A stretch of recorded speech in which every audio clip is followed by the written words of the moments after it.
As we're recording this, Roxy, you are furiously packing for a much needed vacation, trying to get out of here. I have everything set out on my bed. Oh, that's good. Where are you guys headed? California.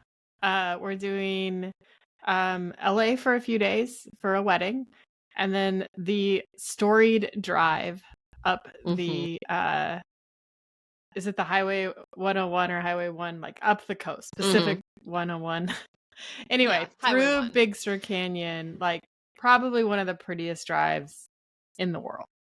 And then we're going to spend a couple days in San Francisco. And we're going to take 3 days to do that drive, which it does not take 3 days, but we're going to do like some wineries, some hiking, a monastery. As we might be previewing for this episode. This all sounds dreamy. Are you and John staying for a night at that crazy hotel our producer recommended? Yes, the Madonna Inn. The Madonna Inn. Which I am excited about, but John is dubious. And every room is like the decorations are very loud. There's like the caveman room and the sailor room and the, I don't know, like the bubble bathroom. There's a lot of them. The bubble bathroom, wow. No. And they, I guess, are famous for making cake at this inn. Anyway, that's unique. Well, I want to see pictures. Yeah, maybe I'll post a few pictures. Although those are the kinds of things I always feel weird about posting. Why? I don't know. There's that. Maybe it's something from that era where you're supposed to like post your good and your bad, and I'm like, oh, I always just get on here to post my good stuff. That's actually a preview for other things we'll talk about. Oh. So. From Religion News Service, this is Saved by the City, a podcast from two Christian women traveling the world in search of good food, gorgeous views, and a glimpse of the divine. I'm Roxy Stone. And I'm Katelyn Beatty.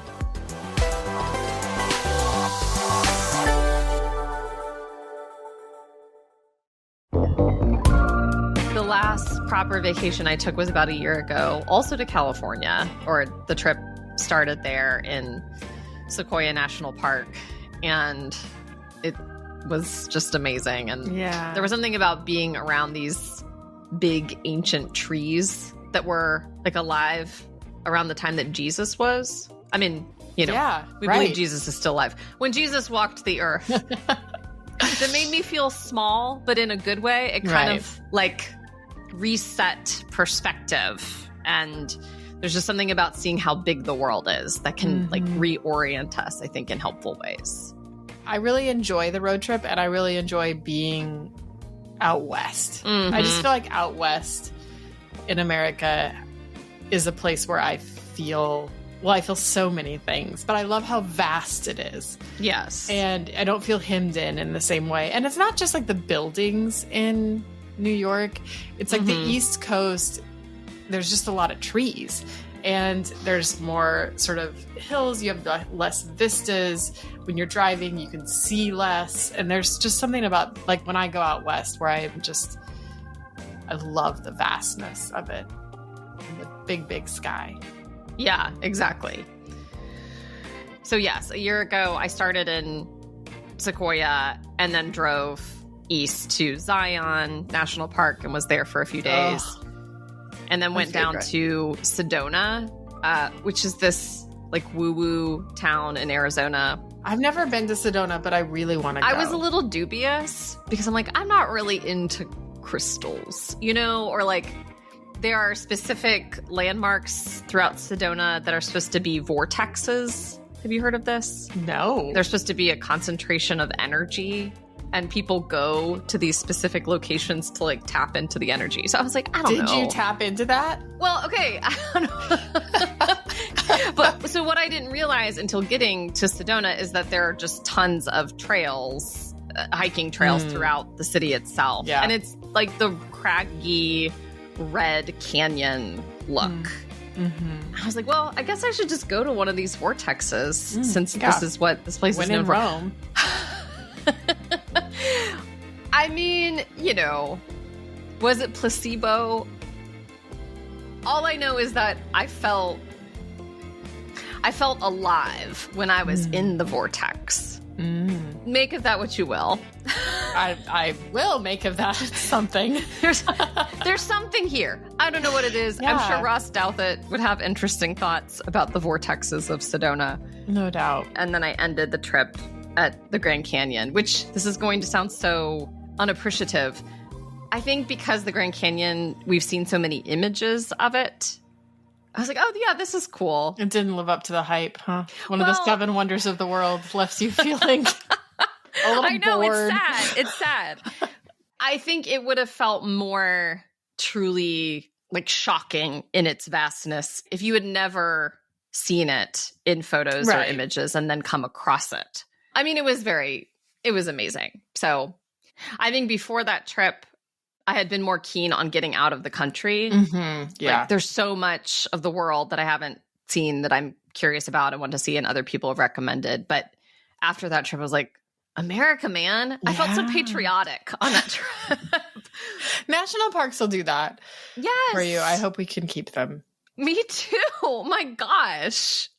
It's very upsetting. Do you think you're more of like a city traveler or a nature traveler? I think prior to this trip out west, I would have said that cities were more interesting. I think, spending time in different European cities, visiting cathedrals or local churches, like at a previous time in life, I really appreciated how those trips connected me to this broader sense of history. Yeah. Like, oh, this is how people worshipped, like a century ago. But I think I lean more toward nature now. This is also going to sound unappreciative, but after so many European cities, you're like, a lot of the cathedrals are very similar to one another. Like, if you've seen a few, you've seen a lot of them. I know. So, yeah. What about you? More city or nature? Well, I do love the pastries in the cities. Yeah, the food culture of a city is probably better than what you're going to find in a national park. I mean, I love them both. I am looking forward to a little bit more nature this time, but also we'll be in LA for a couple days and San Francisco for a couple days. So it'll be kind of a nice mix, I think. I mean, my real answer is I think a trip that combines both is ideal. Hiking, but then having a place to have a nice dinner at the end of the day. It's a theme of this podcast. Both and. Yes, we live in the tension. We're both anding in an either or world. I think that's our tagline. We should tagline. Definitely go with that. Our guest today knows a thing or two about traveling the globe in search of truth and transcendence. I think most of us have that sense that we've misplaced something along the way. This can't be the whole of the story. And so a certain kind of place, maybe polished and brought to a point by prayer or meditation, suddenly releases the spirit that's been dormant or suppressed all along. That was Pico Iyer, a British-born travel writer, a friend of the Dalai Lama. Not many of our guests can say that, as well as a longtime friend of the very monastery that John and I are visiting next week, which was like a super fun discovery in our interview with Pico. Yeah, it was awesome. Pico has visited the new Camaldoli Hermitage in Big Sur more than 100 times over the last 3 decades. His time among the Benedictine monks there helped to inspire his newest book, Aflame, Learning from Silence. We'll hear from Pico soon about the ways travel can reorient our souls and how to seek silence and solitude after you return home. One of the inspirations for today's episode was the most recent season of The White Lotus, a very buzzy HBO show whose 3rd season just wrapped a few weeks ago. I know you watched season 2 because I remember we talked about how spicy it was. Season 2 was a wild ride.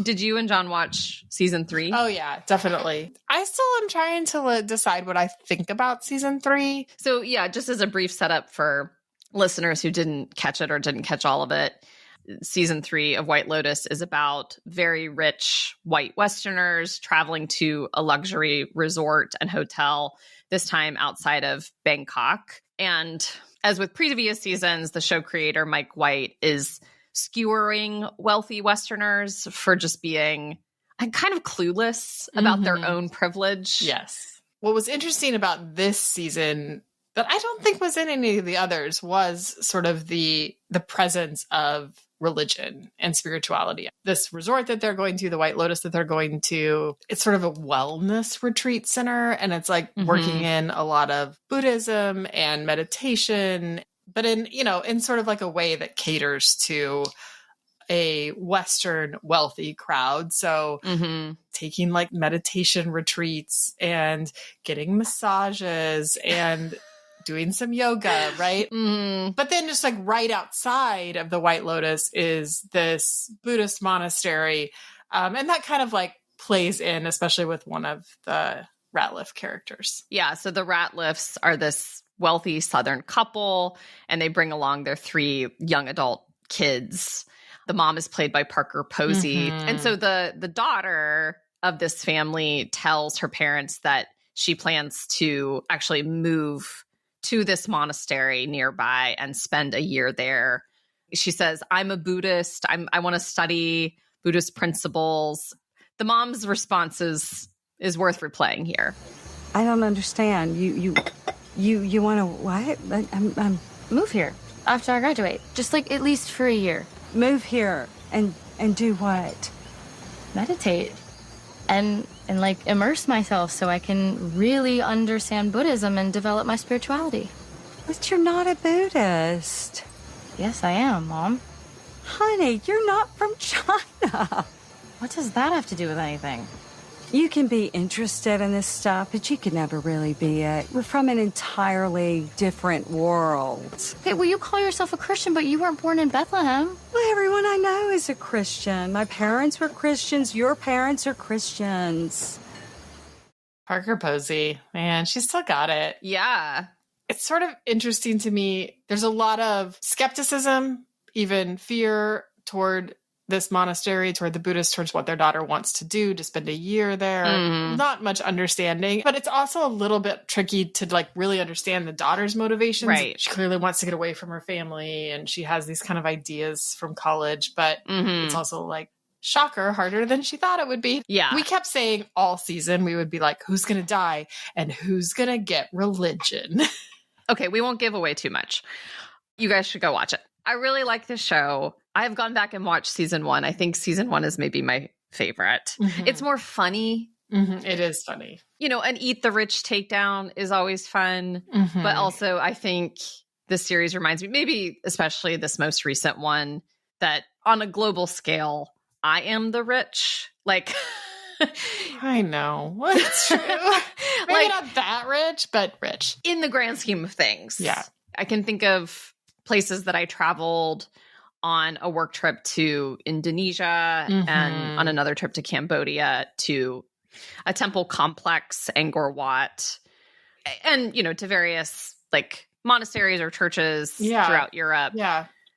Where I'm kind of looking for like instant spiritual gratification. I'll get what I need. I'll get what I want. And I can just kind of take it home and self-improve. And I think, as you were saying, the way that this season of The White Lotus shows spirituality interwoven with commerce and with consumption feels very indicative of how a lot of us think about travel to different parts of the world, especially local religious customs or traditions, how easy it is to think like, well, what can I get out of this without really respecting the actual tradition or the people who are carrying it on. Yeah. I'm thinking of when I went to Tulum, for example, which is like kind of has a lot of that sort of spiritual tourism.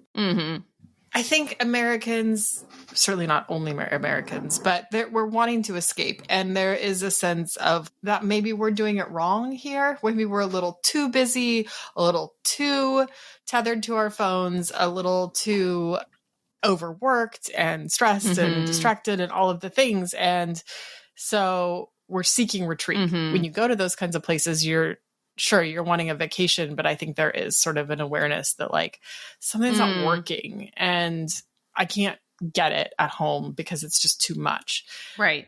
Maybe there's something good in that impulse, that draw. But I do think what you're saying, like there can be a real insensitivity or just cluelessness. I mean, I remember, like going to Tulum and we did some kind of like again, I don't even know what it really was, but some kind of like ceremony in like a hut, you know, it was kind of like a mud hut, and there was like wood creating smoke that filled Were you up supposed to the be hut. sweating? Was it kind of like a purification? Yeah, and then the smoke. I really remember the smoke because you couldn't see. But anyway, you know, I wasn't necessarily doing that expecting some kind of like transcendence or anything. But it was offered that way to an awful lot of tourists coming through Tulum, you know? Yeah.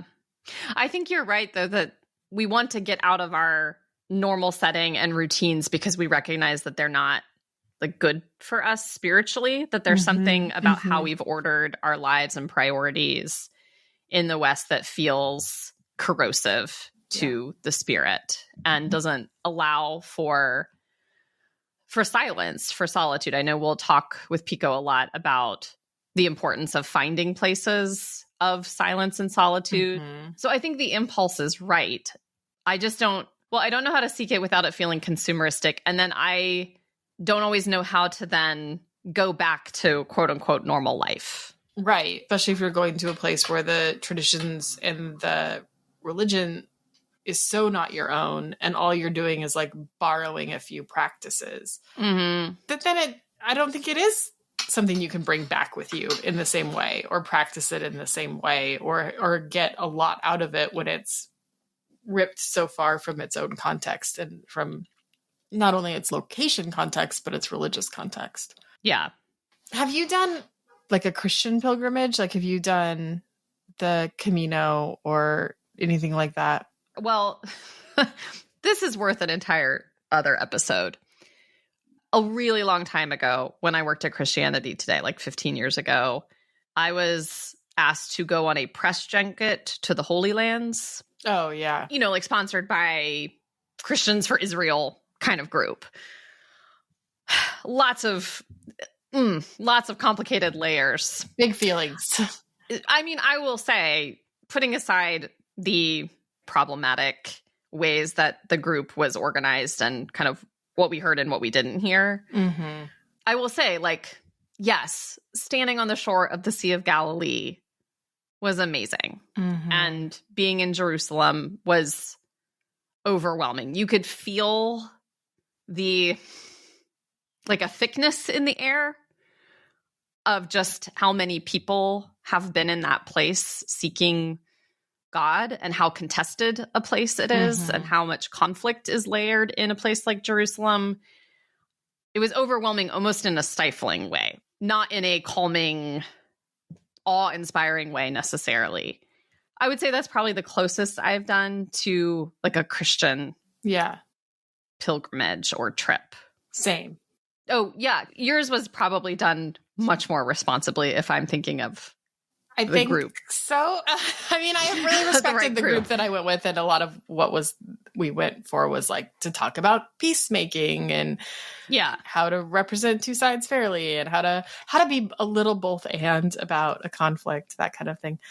But I had the same experience where I didn't really feel restful or at peace or like super connected with Jesus in the Holy Land or Jerusalem. I felt like the weight of the place. But I have always kind of been curious about like going on a pilgrimage, doing the Camino or something longer like that. And when it is tied to your own tradition and how that might impact me differently, say, than like a smoke hut in Tulum that isn't connected to my faith beliefs. Right. I think what strikes me about something like the Camino is that it takes a long time and it's a lot of work. Yes. I mean, I think there are easier and harder ways to do it. I know people who have gone for like 40 days and carried like everything they had on their backs and showed up in a town and just like chose whatever was available to sleep in that night. And then I know people who have done more like baggage services where everything is carried for you and maybe they went for 10 days. And there's different entry points, you know, for a 5-day pilgrimage or a 40-day pilgrimage or things like that. But, right. Yeah. But it feels like because you're actually doing something with your body, you're not just receiving some kind of special treatment. Yeah. But you're actually walking a way that thousands of other pilgrims have walked over the centuries. It at least feels more rooted in a place and you're actively participating instead of just kind of passively consuming. I think that's appealing. I would definitely like to do that before I kick the old bucket. But not this year. I hope you don't kick the bucket this year. Oh. So, also. Yeah. 1, I hope I don't kick the bucket this year. 2, I'm probably not going to do the Camino this year. I think same. I mean, I hope same. Anyway, many of us travel in search of rest, as we've been discussing, cool experiences, and I don't know, I think sometimes we travel in search of God. And our guest today, Pico Iyer, has some experience in feeling like he's gotten close to the divine all over the globe.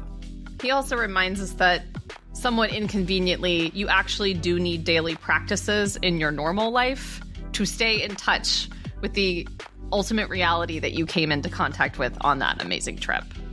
We'll hear more from Pico soon. But first, a word about our sponsors. Religion News Service is an independent, award-winning source of global reporting on religion, spirituality, culture, and ethics. For a chance to learn more about the varieties of religious experience around the globe, all from the comfort of your couch, visit religionnews.com. Oh my gosh, y'all, we only have 3 episodes left in this season. So what should we talk about? Who should we talk to before we take our summer break? Let us know by pinging us on social media. Our handle is @SavedByTheCity, or you can shoot us an email at sbtcpodcast@religionnews.com.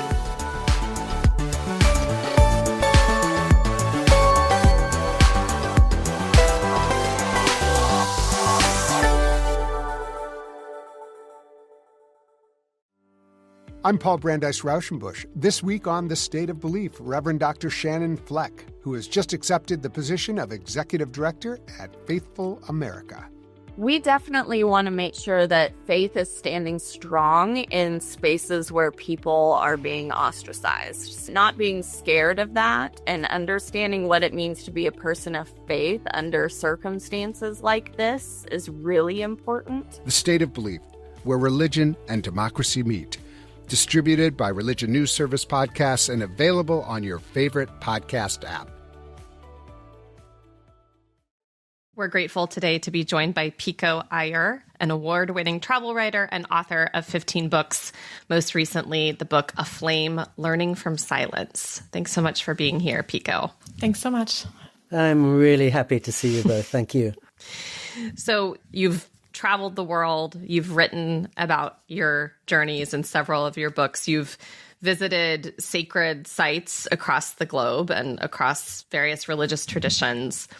When people are setting out to spiritually significant sites like a monastery or temple, what do you think they're typically looking for? Well, my definition of any trip, an ideal for any trip, is one that sends me home a different person, that essentially transforms me. And I think that's the reason why, although, as you say, I've been lucky enough to go everywhere from Tibet to Antarctica for 51 years, the most reliable form of transformation I get is from going to a monastery, which always seems to send me home, or 98% of the time seems to send me home calm and joyful, which is an unusual combination. And so, as you know, I think I've been more than 100 times to this single Catholic hermitage in Big Sur.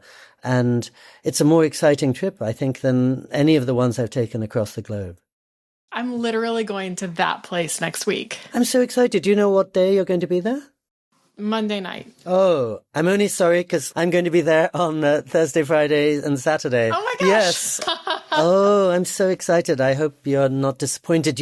I hope you know that the road is closed just north of the Hermitage, so you have to take a long way around, but it's worth taking any long way around just to get to that clarity and peace, I find. Oh, wow. Yeah, I'm very excited about it. It's been a very special place for him, so I'm excited to get... You know, the fact that you're going with your husband is one of the nice indications of just how open-hearted these monks are. I mean, I think the first 25 years I went there, they were all single cells, but now couples and even families are welcome. And these days I go with my wife, though we stay in separate rooms, but we take lunch together and take walks together. Oh, wow. Yeah, I'm excited about it. Pico, you write in A Flame that you've been to this monastery more than 100 times over 3 decades. So tell us a little bit about that community. What has kept you coming back? What have you found there? And what should I not miss when I'm there? You won't be able to miss everything because the beauty and radiance of the world are all around you and it's impossible to overlook. And that's part of what I find there. In other words, I think too much of my life I'm sleepwalking through my days and I'm distracted. I'm in 100 places at once. And as soon as I go there, in that very special silence that, as you both know, you only find really in monasteries and convents. It's not just the absence of noise. It's the presence of something very real and almost tangible that I think has been created by decades or centuries of prayer and worship and meditation. It's as if I'm not just liberated from the noise of the world. I'm liberated from the chatter in my head, which is a way of saying I'm liberated from myself. And it's as if little Pico, with all his anxieties and hopes and plans, is left on the highway. And suddenly I'm open to be filled up by the beauty of the world around me. Thomas Merton, as you probably know, says, when your mind is silent, then the forest suddenly becomes magnificently real. And that's what I find, though it's not the forest there so much as the rabbit on the fence, the light on the ocean, the dry hills behind you, and this great expanse of the Pacific below you. And so everything suddenly comes alive, and it's as if I leave the picture and much more interesting things fill that frame. And in a very specific way, the monks make no demands. I have a lot of friends who go on guided retreats or 10-day Vipassana retreats and those kind of things. But in this case, they just open their doors and leave you free to do whatever so moves you. There is 5 services a day for those who want to attend them. And of course, there are monks offering spiritual counsel if that's what you seek. But I think they're open-minded enough to know that whoever you are, from whatever background, and I think a lot of the people there, like myself, are not even Christian, you will find what's at the core of you. And you will also remember what you love. Because I find when I'm driving from the supermarket to the bank to the grocery store, as we all know, there are 1,000 things in my head and I can't really sift what's essential. And as soon as I go there, it's as if the essential rises to the top. The way if you have a glass of water and you leave it in a sink, something solid suddenly emerges. And that's what I lose in my everyday life. And that's what I reclaim there. And then the hope is that I return to my everyday life with a much clearer sense of priorities and proportion and direction. Talk a little about the connection between place and spirit and how changing our exterior landscape can actually affect our interior landscape, which you've already kind of started to talk about. But yes, I really love that question because as somebody who's been traveling constantly for half a century, I'm somewhat skeptical of the geographical cure, as it's called. In other words, changing your location doesn't change yourself. And if you're an angry person and you fly to Tibet tomorrow, you'll probably start complaining about the food. You can't leave yourself so easily behind, and you're still angry in Tibet as you would have been in New York City. I think what's special in my experience about, let's say, going on retreat to a monastery or convent is that you're freed from your lesser self. I often think how T.S. Eliot 70 years ago said, where is the life we have lost in living?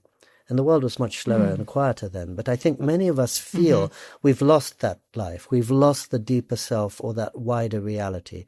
And as we're going about our days, fulfilling our duties at high speed, trying to keep up with our machines, I think most of us have that sense that we've misplaced something along the way. This can't be the whole of the story, can't be the end of the story. There must be something deeper inside us and in the world. And so a certain kind of place, maybe polished and brought to a point by prayer or meditation, suddenly releases the spirit that's been dormant or suppressed all along.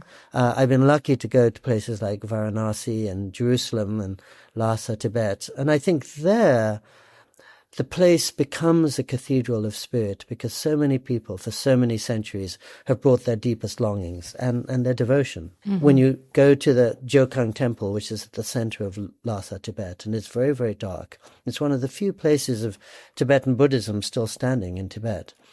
And they're just flickering candles, and you realize that many of the people who've come there have walked for 2,000 miles to be in the sacred space and the last vestige almost of their culture within their country.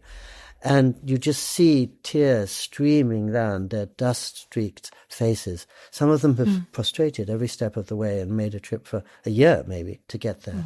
That's why certain places are charged with that spirit. And other places, like the quiet monastery I'm describing, awaken the spirit that's lost inside us. The monks talk about what you experience when you're on retreat there as recollection. And I love that word because I think it has two associations. The first is you're not realizing anything. You're not coming upon a revelation. You're remembering what you've forgotten.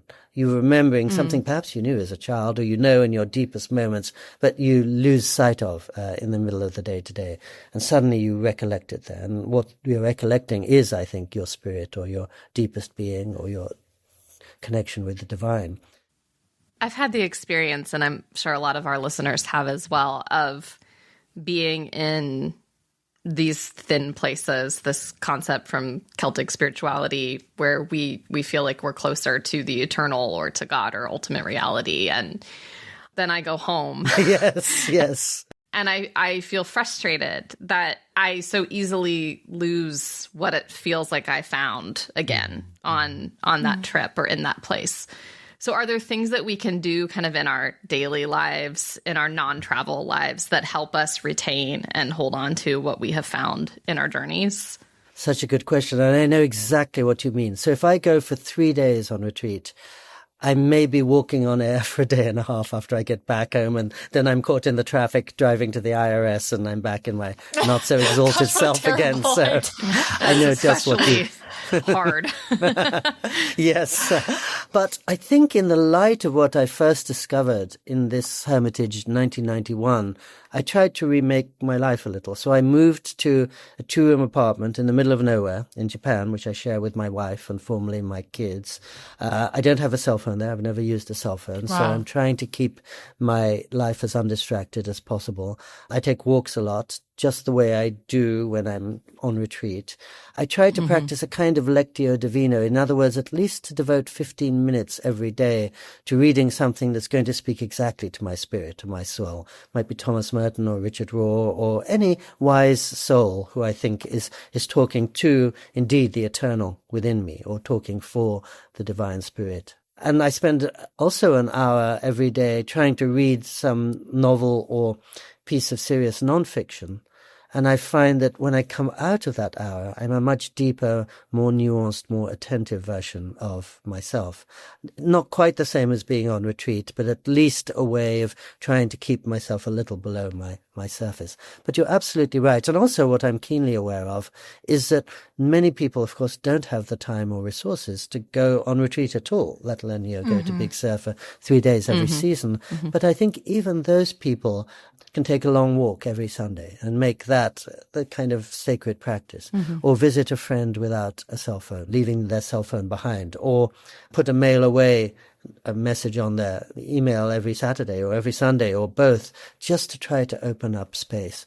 And I sometimes think that if I were to spend 20 minutes every morning just sitting quietly in one corner of my room without any devices, that would only be 3% of my waking hours, but it would completely transform the other 97%. And it's not very difficult.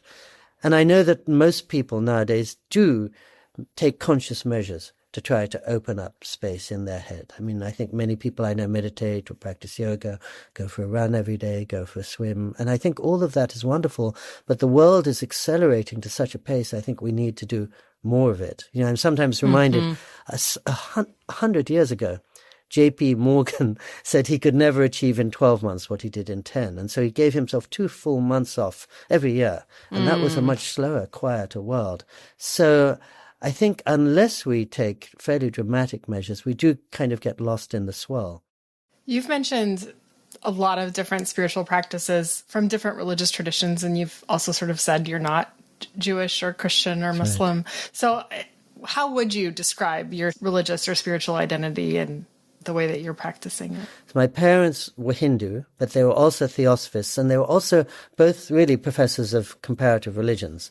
Wow. I was growing up with Tibetan monks in the room and with works on Islam in the shelves, and my parents knew the Bible inside out, having grown up in British India. And I went through 15 years of Anglican schools. Wow. As I said, I've spent 34 years with my Catholic monk friends, but I've also spent 37 years in deeply Buddhist Japan and 51 years traveling with His Holiness the Dalai Lama. So I suppose I've been lucky to be exposed to many great traditions. I feel guilty that I haven't given myself to any one. And I know I would get much more if I just had a single path. You know, the Tibetans themselves say it's much better to dig one well 60 foot deep than 10 wells 6 foot deep. And so I may be guilty of the 10 wells 6 foot deep. But I suppose I'm a product of my times where many of us have connections with many different parts of the world and different cultures. And there's great beauty in that, but also there's potentially a loss in that. What do you think has kept you from digging into one? Some terrible temperamental affliction. I mean, only some real deficiency in myself. Because I've been so moved and illuminated by so many of the people that I've met. And I realize it's a kind of disability on my part. I've always been sort of allergic to being part of a group or committing myself to a single way. I think one of the wonderful things I've noticed is that I found anyone who's deeply, deeply rooted in a single tradition is the most open to other traditions. So, for example, as you know, the Dalai Lama consults rabbis about how to sustain a culture in exile. He calls himself a defender of Islam. He loves science, and he gives long lectures to groups of Christians on the Gospels, and tears come to his eyes as he talks about some of the parables. And equally, my Benedictine monk friends sometimes teach at the Zen monastery across the way. They have a Hindu ashram in southern India where the priest actually wears a dhoti and sleeps on the floor and eats with his hands. And because they're not defensive or protective and they know exactly where they stand, they're really keen to open their doors to everyone and to learn from everyone. And I love the fact that the motto, the slogan of their Catholic Hindu ashram is, "We are here to awaken from the illusion of separateness." So I think it's a beautiful formulation. And then I was even more touched when I found that that sentence actually comes from Thich Nhat Hanh, the Vietnamese Buddhist teacher. And I thought, well, these are really noble Benedictines if they're open enough to take their slogan from a contemporary Vietnamese Buddhist and to see in the spirit of Vatican II that nothing true or holy need be alien to them. But I'm wary of what is rightly called salad bar spirituality. In other words, I'll take a little Sufism, I'll mix that in some Buddhism, and I'll include some mystical Christianity. And I think there are serious limitations to that. And insofar as I'm guilty of that, I'm limiting myself.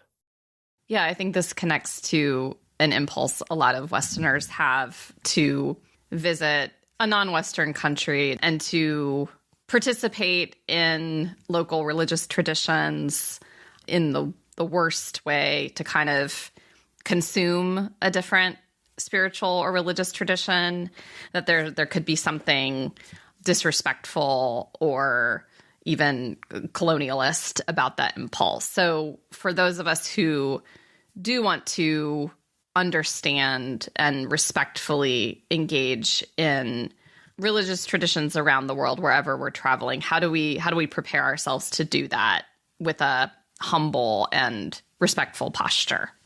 Yes, that's really well said. And before I explicitly answer your question, I couldn't agree more with you. And I'm always struck at how, as you know, when the Dalai Lama comes to the US, for example, he tells people, please don't become Buddhists. Because you're reaching for something you don't understand. You're perhaps projecting a romance onto it. There's a much greater danger in attaching yourself to a tradition that you weren't born into. And what he also really emphatically says is, please, please don't dismiss the tradition you grew up in. Don't say, just because I grew up in the Judeo-Christian society, everything about that tradition must be terrible. He really gets wounded by that. So when one's traveling, I think the deeper you are in your own tradition, the more you have to learn from every other, because you know who you are and you know where you stand. And if you're a Christian going to Japan, say, I think it's well worth going to all the shrines and temples and seeing to what extent Buddhism or Shintoism can deepen or refine your Christianity, but not saying, now I want to sign on to something because it's so interesting and I've never met it before. And I think if one's connection with one's own tradition is fairly shallow, one's going to be more impressionable, and then it's going to be a much harder challenge. But I'm all in favor, as I say, I've been deeply moved by sites of pilgrimage from Jerusalem to Varanasi to Lhasa, and I think that's reminded me of the importance of spirit and of tending to the deepest part in us. And I think that's been a great advantage in my travels. It's reminded me when I was living in Midtown Manhattan, for example, that decorating my resume and filling my bank account was really not the purpose of life. And to witness pilgrimage was to make a kind of pilgrimage for me and to be recalled to the fact that it's really our deeper inner savings account that is all that matters. So I think, we can all be humbled and moved by what we see elsewhere and needn't exclude it. But the more committed we are to our own tradition, the more that we'll get, actually, because we won't be easily swayed by surfaces. Mm-hmm. Thank you so much. Thank you. I'm so grateful that the two of you connected. Yes, incredible. I do feel like I'm going to have an even more meaningful time there now. Yes. So. Well, your husband has already, I think, told you all the things I did. Yes. I'm sorry you're only there for a night, but even a night will open a door, and I hope you find your way there many more times. I'm sure we will. This was beautiful, and yes, thank you. More than I'd even anticipated. So thank you very much for these reminders. Oh, thank you very much. And I'm glad, against all odds, the internet held out. So thank you for inviting me. And really, thank you for all you do. I mean, it's the most invaluable work is what you're doing at the RNS. So I'm really grateful and appreciative of it.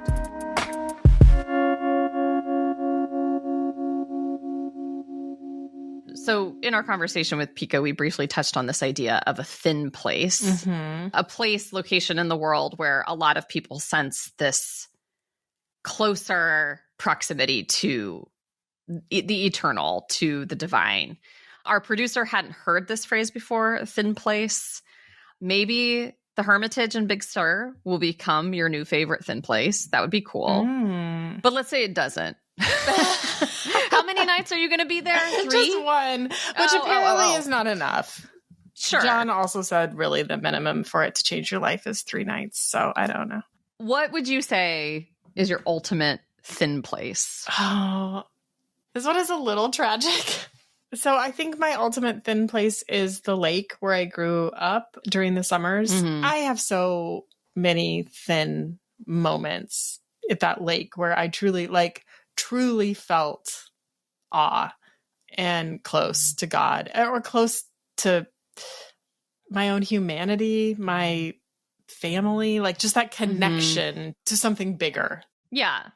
And it's gone now. The lake was drained. Oh gosh. I know. I thought you just meant reflecting on your father's death. We'll That never too. have that as a family. But the lake literally doesn't exist anymore? Right, it's both. And so yes, the lake was drained because Kansas City won a Supreme Court battle with Colorado and won a bunch of water rights. And one of the ways that Colorado paid those water rights was to drain our lake. Oh my gosh. I know. Well, thank you for sharing that. Yeah. I don't feel like I can, I don't feel like I. If it was a thin place, it probably means a lot. Karaoke. I do feel God's presence when I karaoke, just as Eric Liddell felt God's presence when he ran. God does smile down on you with you karaoke. I'm certain and maybe it. grimace a little bit, ooh, she did not hit that high note. If there are thin places in the world, it stands to reason that there are also thick places, places where a sense of the eternal left a long time ago is gone. Like the DMV. I'm thinking being stuck on a subway car in the middle of summer and it goes out and the air goes out and you're just sitting there and you have no self-service and then some kind of strange liquid starts running toward your foot. Wow. That is the thickest place on earth, probably. Thick with human smell. Always. As well. Yeah. A moment where the city definitely doesn't feel like it's saving you in any kind of way. Saved by the City is a religion news service production. The producer is Jay Woodward, and the consulting editor is Paul O'Donnell. Our editor is Julia Wyndham. Chaz Rousseau put together our look, and Martin Fowler wrote our theme music. We are Roxy Stone. And Caitlin Beatty. Thanks for listening. And also have an amazing trip. Thank you.